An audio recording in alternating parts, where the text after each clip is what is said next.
Good afternoon, friends. Welcome to our YouTube channel, Mechanical Engineering Classes. I am Prince Tyagi, lecturer Mechanical. So friends, हमारी आज का जो video का topic है वो है अप्लाइड मैकेनिक्स सब्जेक्ट से, और टॉपिक का नाम है laws of forces. So friends, अगर अभी तक आपने हमारे चैनल को सब्सक्राइब नहीं किया है, then please subscribe and press the bell icon. So friends, start करते हैं. जैसे कि हमने टॉपिक का नाम बताया, लॉ ऑफ फोर्सेस. तो सबसे पहले जानते हैं कि फोर्स के क्या होता है. फोर्स एक ऐसा माध्यम है या कारक है जो किसी भी वस्तु पर अगर लगाया जाए तो वो उसकी जो स्थिति है उसको बदलने का, या तो उसको बदलता है या उसको बदलने का प्रयास करता है. A force is defined as an agent which change और tends to change the position of an object. मान लीजिए कोई ऑब्जेक्ट है या पिंड है, वो स्थिर अवस्था में कहीं पे रखा है, स्टेशनरी है, उस पर हम फोर्स लगाते हैं तो वो उसको गति प्रदान करने की कोशिश करेगा.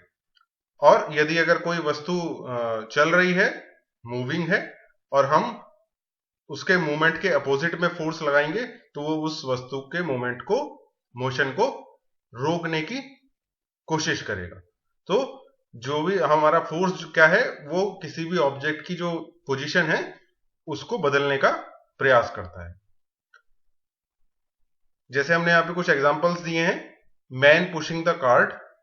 अगर कोई आदमी बैलगाड़ी को धकेल रहा है तो वो क्या कर रहा है, वो बैलगाड़ी पे बल लगा रहा है जिसकी वजह से बैलगाड़ी आगे जा रही है. दूसरा है यहाँ स्टीम रोटेटिंग ए टरबाइन. जो स्टीम है, भाप है, हम भाप की मदद से एक टरबाइन को घुमा रहे हैं. तो काम कौन कर रहा है? जो भाप है वो एक बल पैदा कर रही है टरबाइन ब्लेड्स पे, जिसकी वजह से टरबाइन घूम रहा है. यहाँ पे हमने कुछ एक ये आपके लिए पिक्चर पे यहाँ पे लगाया है. आप देख सकते हैं कि एक पुली सिस्टम है यहाँ पर, जिसमें एक बल, यहाँ पे एक वेट लटका हुआ है जिसका अब जो हमारी पृथ्वी है उसके ग्रेविटेशनल पुल की वजह से जो उसका वेट है वो नीचे की दिशा में काम कर रहा है, और जबकि उसको रोकने के लिए हमने रस्सी पर एक बल का हम प्रयोग कर रहे हैं. तो ये बल क्या कर रहा है? ये बल इस वेट को ऊपर उठाने की कोशिश कर रहा है, जबकि जो वेट है जो पृथ्वी की वजह से वो नीचे की तरफ में जा रहा है, क्योंकि पृथ्वी उसको लगातार अपने केंद्र की तरफ खींच रही है. ऐसे ही ये एक क्यूबॉइड है जो रखा हुआ है, इसको भी ये अपने वजन की वजह से ये नीचे की तरफ इस पर एक बल कार्य कर रहा है. So force may be applied manually और यूजिंग ए मशीन. तो जो बल है वो किसी इंसान द्वारा भी लगाया जा सकता है और किसी मशीन की मदद से भी लगाया जा सकता है. So the basic formula for force is F equal to m into a. ये मैं उम्मीद करता हूं आप सभी लोगों को मालूम होगा कि अगर हमें बल को अगर निकालना हो, कैलकुलेट करना हो, तो ये सबसे सिंपलेस्ट फॉर्मूला है, जो कि है m इंटू ए. m क्या है? m है मास, जिसको हम किलोग्राम में लेते हैं, और a क्या है? a है एक्सेलरेशन जो हम मीटर पर सेकंड स्क्वायर में लेते हैं. अगर हम मास और एक्सेलरेशन का गुणा करें तो हम कितना बल लग रहा है वो हम कैलकुलेट कर सकते हैं. सो फ्रेंड्स, एसआई यूनिट्स में, जैसे कि हमने लास्ट जो इंट्रोडक्शन की जो वीडियो बनाई थी उसमें बताया था कि इंडिया में और वर्ल्ड वाइड आजकल एसआई यूनिट्स यूज किए जाते हैं, तो हम उसी के बारे में बात करेंगे. एसआई यूनिट्स में force is measured in newton. तो न्यूटन जो यूनिट है उसमें हम फोर्स को मापते हैं. तो अब एक न्यूटन किसके बराबर होता है? 1 newton is amount of force required to give a 1 kg mass and acceleration of 1 metre per second square. So अगर हमारे पास में 1 kg मास है और उसे हम 1 मीटर पर सेकंड स्क्वायर का एक्सेलरेशन प्रदान करते हैं, तो हम कहेंगे, या उसको प्रदान करने के लिए जितना बल हमें लगाना पड़ेगा वो होता है 1 न्यूटन. 1 किलो मास के पदार्थ को 1 मीटर पर सेकंड स्क्वायर के एक्सेलरेशन से चलाने के लिए जितने बल की हमें आवश्यकता होती है उस बल को हम बोलते हैं 1 newton. So 1 newton is equal to 1 kg per metre second square.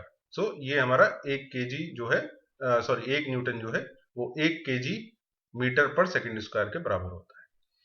दूसरा है, अगर हम फोर्स को रिप्रेजेंट कैसे करेंगे, अगर हमें उसको डायग्रामेटिकली या ग्राफिकली प्रेजेंट करना है तो फोर्स को हम कैसे करेंगे।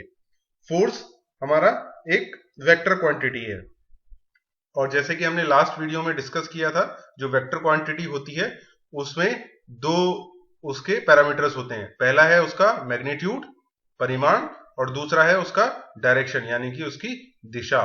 सो a force has both magnitude और डायरेक्शन, दोनों ही होते हैं एक बल में, और फोर्स एक वेक्टर क्वांटिटी है। तो उसको हम कैसे दिखाएंगे, ये हमने यहाँ पे एक फोर्स है जो यहाँ पे इस बिंदु पे कार्य कर रहा है, तो उसकी दिशा है, ये एरो हेड से हमने दिखाया है कि इस दिशा में कार्य कर रहा है, और उसका एंगल हमने बताया है कि जो एक्स एक्सिस है हमारी उससे थीटा डिग्री पर है। जो ये दिशा हम बता रहे हैं वो एक्स एक्सिस से या हॉरिजॉन्टल से थीटा डिग्री पर है, और इसका जो मैग्नीट्यूड है वो कितना है, उसके इस जो एरो की जो लेंथ है उससे हमने इसका मैग्नीट्यूड दिखाया है, और इस वेक्टर को हमने नाम दिया है एफ। और जो इसके ऊपर ये एरो हम दिखाते हैं वो इसीलिए दिखाते हैं कि हमने इसका डायरेक्शन दिया हुआ है, ये एक वेक्टर क्वांटिटी है। सो फ्रेंड्स, अब बात करते हैं हमारे पास में डिफरेंट जो फोर्सेस हैं हम उसको कैसे क्लासिफाई करते हैं। सो ब्रॉडली या सामान्यतः हम जो फोर्स है उसको दो तरीके से डिवाइड करते हैं। पहला है टाइप ऑफ फोर्स और दूसरा है nature of force. So type of force में हमारे आते हैं, पहला कंसंट्रेटेड फोर्स या जिसे हम पॉइंट फोर्स भी कहते हैं, दूसरा आता है यूनिफॉर्मली डिस्ट्रीब्यूटेड फोर्स, तीसरा आता है यूनिफॉर्मली वेरिंग फोर्स, और ऐसे ही नेचर ऑफ फोर्स को भी हम तीन भागों में आगे बांटते हैं। पहला है tensile force, compressive force, shear force. So इनके बारे में हम फ्रेंड्स आगे देखेंगे। सो पहले है जो टाइप ऑफ फोर्स के हिसाब से जो हमने देखे हैं, पहला है कंसंट्रेटेड फोर्स। अगर कोई भी फोर्स किसी एक बिंदु पर कार्य कर रहा है, यहां पे हम फोर्स या फिर लोड इन दोनों को एक दूसरे की जगह पे इस्तेमाल कर सकते हैं, क्योंकि लोड भी एक तरीके का बल ही है। सो अगर हम कोई बल या लोड किसी भी वस्तु के एक पॉइंट पर लगा रहे हैं, या वो बल सिर्फ एक बिंदु पर ही कार्य कर रहा है, तो ऐसे बल को हम कहते हैं कंसंट्रेटेड फोर्स या फिर पॉइंट फोर्स। यहां पे आप देख सकते हैं कि हमारे पास ये एक बीम है, बीम के ऊपर P मैग्नीट्यूड का एक फोर्स हमने लगा रखा है, और फिगर से आप देख सकते हैं कि जो P फोर्स है ये इस बीम के सिर्फ एक बिंदु पर कार्य कर रहा है, सिर्फ एक पॉइंट पे कार्य कर रहा है। तो ऐसे फोर्स को हम बोलते हैं कंसंट्रेटेड फोर्स। नेक्स्ट है यूनिफॉर्मली डिस्ट्रीब्यूटेड फोर्स। अगर फोर्स जो सरफेस है या जो बॉडी है उसकी पूरी सतह पर बराबर तरीके से काम कर रहा हो, तो उसे हम बोलते हैं यूनिफॉर्मली डिस्ट्रीब्यूटेड लोड। जैसे कि आप यहाँ पे फिगर में देख सकते हैं, समान हमने समझ जाने के लिए सब एक जैसी बीम ही ली है जिससे आप आसानी से समझ सके। तो उस बीम पे हमने एक लोड लगाया जो इसके एक सिरे से लेके दूसरे सिरे तक समान रूप से लगा हुआ है, यानी कि इस बीम की सतह के प्रत्येक बिंदु पर समान बल लगा हुआ है। तो ऐसा जब बल हम लगाते हैं किसी भी सरफेस पे, उसे हम बोलते हैं यूनिफॉर्मली डिस्ट्रीब्यूटेड फोर्स। आप नाम से भी समझ सकते हैं, यूनिफॉर्मली डिस्ट्रीब्यूटेड फोर्स। यूनिफॉर्मली मतलब एक समान, डिस्ट्रीब्यूटेड मतलब फैला हुआ बल, यानी कि किसी भी सतह पर एक समान रूप से फैला हुआ जो बल होता है उसे हम कहते हैं यूनिफॉर्मली डिस्ट्रीब्यूटेड फोर्स। फ्रेंड, तीसरा है यूनिफॉर्मली वेरिंग फोर्स। अगर जो फोर्स है या बल जो हम लगा रहे हैं वो एक तरफ से दूसरी तरफ तक लगातार बढ़ता रहता है, तो उसे हम कहते हैं यूनिफॉर्मली वेरिंग लोड। यहां पे भी एक कंडीशन है कि जो ये इसके बढ़ने की जो गति है वो एक समान है, यानी कि वो प्रोपोर्शनली बढ़ रहा है। ऐसा नहीं है कि एकदम से अचानक से ज्यादा हो गया और फिर कम हो गया फिर बढ़ गया, फिर नहीं, ये एक सिरे से दूसरे सिरे तक समान रूप से बढ़ता हुआ जाता है। जैसे कि आप इसमें यहाँ पर जो हमने फिगर यहाँ पे दिखाई है उसमें आप देख सकते हैं कि एक सिरे पर जो फोर्स है वो 0 है, जबकि दूसरे सिरे पर ये मैक्सिमम है, और 0 से मैक्सिमम तक ये एक समान रूप से बढ़ रहा है। तो ऐसे फोर्स जो एक सिरे से दूसरे सिरे तक बढ़ता हुआ जाता है बट एक समान रूप से बढ़ता है, उसे हम कहते हैं uniformly varying force. A force which is spread over a beam in such a manner that its extent varies uniformly on each unit length is known as uniformly varying force। तो हर एक यूनिट दूरी में वो समान रूप से बढ़ता है, अचानक से कहीं बढ़ना या घटने की इसमें प्रक्रिया नहीं होती है, इसलिए इसको बोलते हैं यूनिफॉर्मली वेरिंग फोर्स। तो फ्रेंड्स, दूसरा है जो हमने क्लासिफिकेशन बताया नेचर ऑफ फोर्स, कि जो उसकी प्रकृति है फोर्स की, उसके हिसाब से भी उसको हम 3 हिस्सों में बांट सकते हैं। तो पहला है टेंसाइल फोर्स। अगर a force applied perpendicular to surface and tries to elongate the object, ये आप इसमें पहला वाला जो फिगर है वो देख सकते हैं।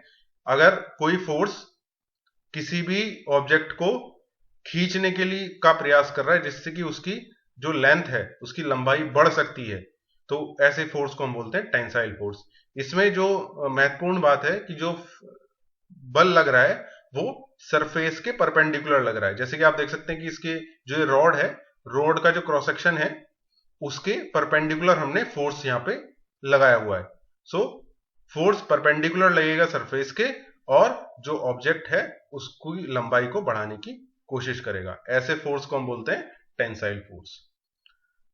दूसरा है कंप्रेसिव फोर्स। ये पहले वाले का ठीक उल्टा है कि जो फोर्स है वो सरफेस के परपेंडिकुलर तो लगेगा, लेकिन वो ऑब्जेक्ट की जो लंबाई है उसको घटाने का काम करेगा या घटाने की कोशिश करेगा। जैसे कि आप दूसरे वाली फिगर में देख सकते हैं कि एक फोर्स हमने लगाया हुआ है F और वो कोशिश कर रहा है कि जो लेंथ है, ओरिजिनल लेंथ L0 है, उसको कम किया जाए कितनी दूरी से, डेल्टा L से।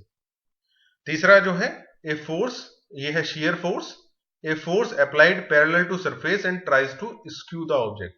यहां पे क्या है, अभी तक हमने जो दोनों प्रकार देखे उसमें जो फोर्स है वो सतह के परपेंडिकुलर लग रहा है, लेकिन शियर फोर्स सतह के पैरेलल लगता है। एक इधर से सतह पर पैरेलल लगा हुआ है, दूसरा इसके नीचे पैरेलल लगा हुआ है। तो ये क्या करेगा, ये इसकी लंबाई तो नहीं बदलेगा, लेकिन क्या करेगा, इसको एक एंगल पर टिल्ट करने की कोशिश करेगा या फिर उसको झुकाने की कोशिश करेगा, जिसको हम बोलते हैं स्क्यू करना। तो आप देख सकते हैं कि यहाँ पे जो ये क्यूबॉइड है, इसको F मान की शियर फोर्स लग रही है इसकी सतह पर ऊपर और नीचे, जिसकी वजह से जो इसकी फाइनल पोजीशन है वो डोटेड करके दिखाई है। तो ये एंगल जो आप देख रहे हैं यहाँ पर, ये इतने एंगल से इस बॉडी को इसने टिल्ट कर दिया है या स्क्यू कर दिया है। तो ये दोनों सिरे पे जो एंगल बन रहा है ये समान होगा, इधर भी और इधर भी। ओके फ्रेंड्स, सो फ्रेंड्स, हमने अभी तक बात की डिफरेंट टाइप के फोर्स। पहले सबसे पहले बात की फोर्स क्या होती है, फिर उसके बाद बात की कि टाइप ऑफ फोर्स क्या होती है, और उसके बाद हम बात करते हैं कि फोर्स के क्या क्या प्रभाव पड़ते हैं या उसके क्या क्या प्रभाव हो सकते हैं। सो पहला है इट में change the motion of body. इसके बारे में खैर हम डिस्कस कर चुके हैं, लेकिन एक बार दोबारा बात करते हैं कि ये किसी भी बॉडी का मोशन चेंज कर सकता है। अगर बॉडी मूव कर रही है तो उसको रोक सकता है, अगर बॉडी स्टेशनरी है, एक जगह पर रुकी हुई है, तो हम फोर्स जो है उसको चला सकता है। या फिर अगर कोई बॉडी मूव कर रही है तो उसकी जो मूवमेंट है या जो उसकी गति है उसको अगर पूरी तरह से रोक नहीं सकता तो उसकी गति को कम भी कर सकता है। तो उसका जो बॉडी का मोशन है वो ये कई तरह से उसको चेंज कर सकता है। दूसरा है इट में give rise to internal stress in the body. अब मान लीजिए बहुत बड़ी बॉडी है, उस पर हमने एक फोर्स लगाया। अब बॉडी इतनी बड़ी है और जो फोर्स हम लगा रहे हैं वो सफिशिएंट नहीं है कि उस बॉडी को वो मूव कर सके। तो क्या होगा, जो हम फोर्स तो हम लगा रहे हैं, तो वो फोर्स कहां जा रहा है, वो उसमें इंटरनल स्ट्रेस यानी कि आंतरिक रूप से उसमें स्ट्रेस को डेवलप कर रहा है। जैसे कि अगर हम जो दीवार होती है, वॉल होती है, उसके अगर उसको धक्का दें तो हम प्रयास तो कर रहे हैं, हम उस पर बल लगा रहे हैं, लेकिन दीवार को हम उसकी जगह से हिला नहीं पा रहे। तो क्या हो रहा है, दीवार के अंदर एक स्ट्रेस पैदा हो रही है।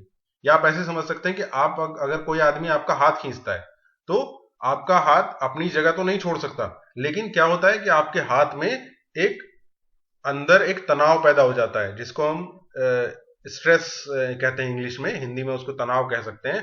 एक तनाव जो है आपको हाथ में महसूस होता है उस बल की वजह से, क्योंकि आपका बल आपके शरीर से, जो आपका हाथ है वो आपके शरीर से अलग नहीं हो सकता, बट उस पर बल की वजह से एक तनाव उत्पन्न हो जाता है। तो ऐसा ही जो हमारे ऑब्जेक्ट्स होते हैं उनके साथ भी यही होता है। उसके बाद तीसरा है, इट में reduce the effect of force already acting on the body, thus bringing into rest और इन इक्विलिब्रियम।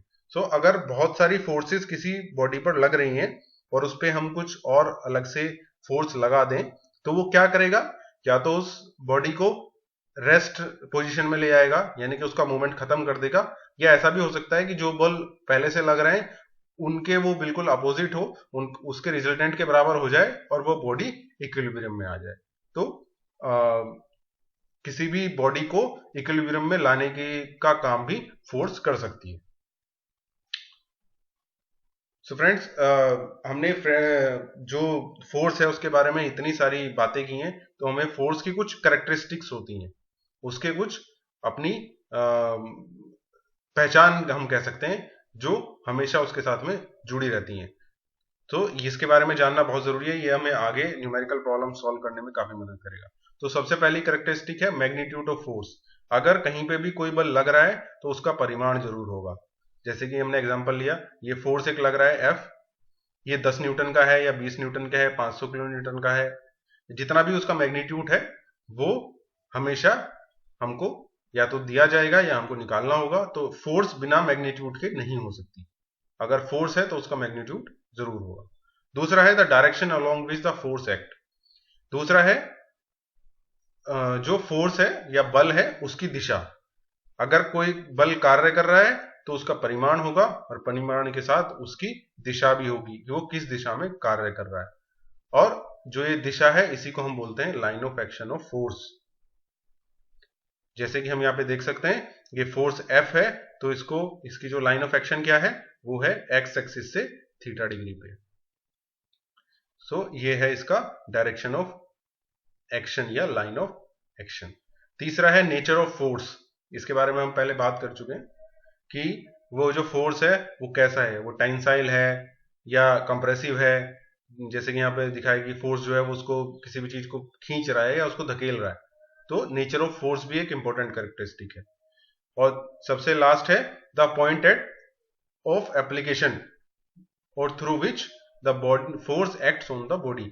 बॉडी के किस जगह पर, किस बिंदु पर वो फोर्स कार्य कर रहा है, वो पॉइंट ऑफ एप्लीकेशन भी बहुत जरूरी है। अगर मान लीजिए कोई फोर्स है, वो किसी ऑब्जेक्ट की जो सतह है उस पर कार्य कर रहा है, अगर वो उसके बीचों बीच कार्य कर रहा है तो वो सिर्फ उसमें, अगर वो खींचने वाला, अगर टेंसाइल फोर्स है तो उसको सिर्फ खींचने का काम करेगा। लेकिन अगर जैसे ही वो फोर्स उस ऑब्जेक्ट की सेंटर से उसके किनारे की तरफ जाएगा तो वो उसको खींचने के साथ साथ उसको मोड़ने की भी कोशिश करेगा।